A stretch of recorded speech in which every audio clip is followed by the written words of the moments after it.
बिहार की राजनीति से जुड़ी इस वक्त की बड़ी खबर पटना हाईकोर्ट से सामने आई है। पूर्व सांसद और दिवंगत बाहुबली नेता मोहम्मद शहाबुद्दीन के बेटे तथा राष्ट्रीय जनता दल के विधायक ओसामा को पटना हाईकोर्ट से बड़ी राहत मिली है। अदालत ने उन्हें जमानत दे दी है। जानकारी के अनुसार ओसामा शहाब के खिलाफ सीवान जिले में मारपीट और जमीन हड़पने के आरोपों से जुड़ा मामला दर्ज किया गया था।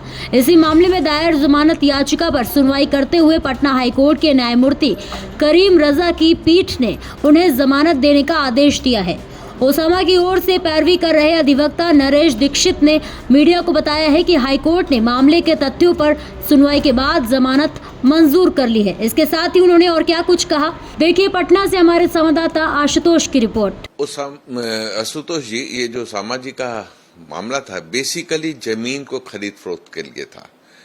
जिस जमीन को ओसामा या उनकी पत्नी ने 2023 में खरीदा, उसी में इस प्राथमिकी के जो इन्फॉर्मेंट हैं उन लोगों ने, वो कहते हैं, वो दावा करते हैं कि मैंने 24 में 1 साल बाद खरीदा उसको, और उसके लिए हकीकतवाद भी लोअर कोर्ट में चल रहा है।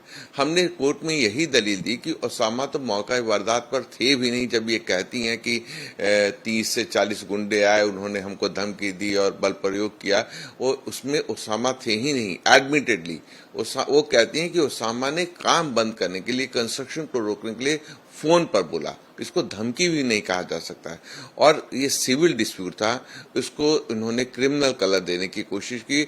हमने कोर्ट को बताया कि सुप्रीम कोर्ट ने भी, ऑनरेबल सुप्रीम कोर्ट ने भी कहा है कि साहब, ऐसे सिविल डिस्प्यूट को क्रिमिनल का कलर इसलिए दिया जाता है ताकि वो रेमेडी जल्दी हो। सिविल सूट टाइम टेकिंग है, उसको डेप्रिकेट करना चाहिए। सुप्रीम कोर्ट ने भी कहा है। कोर्ट ने हमारी बातों को माना और कहा कि सिविल डिस्प्यूट लगता है। इन्होंने रजिस्ट्री की थी और केस एफआईआर के एलिगेशंस को देखते हुए, हमारे पक्ष को सुनते हुए उन्होंने अग्रिम जमानत दे दी।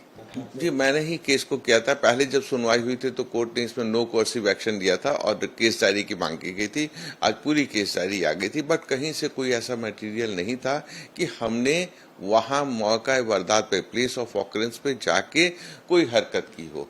यही बात थी कि हमने फोन से मना किया था, तो हमने स्वीकार किया अगर हम जिस जमीन को लेंगे, जो जमीन हमारी है, उस पर कोई कंस्ट्रक्शन करेगा तो हम जरूर उसको मना करेंगे, रोकेंगे कि आप ऐसा मत करेंगे, ये जमीन हमने खरीदी है, इसमें कोई ऑफेंस नहीं बनता है, कोई ऑफेंस नहीं बना। कोर्ट ने इसको माना, इसको स्वीकार किया और तभी हमारे पक्ष में ये फैसला आया। धन्यवाद।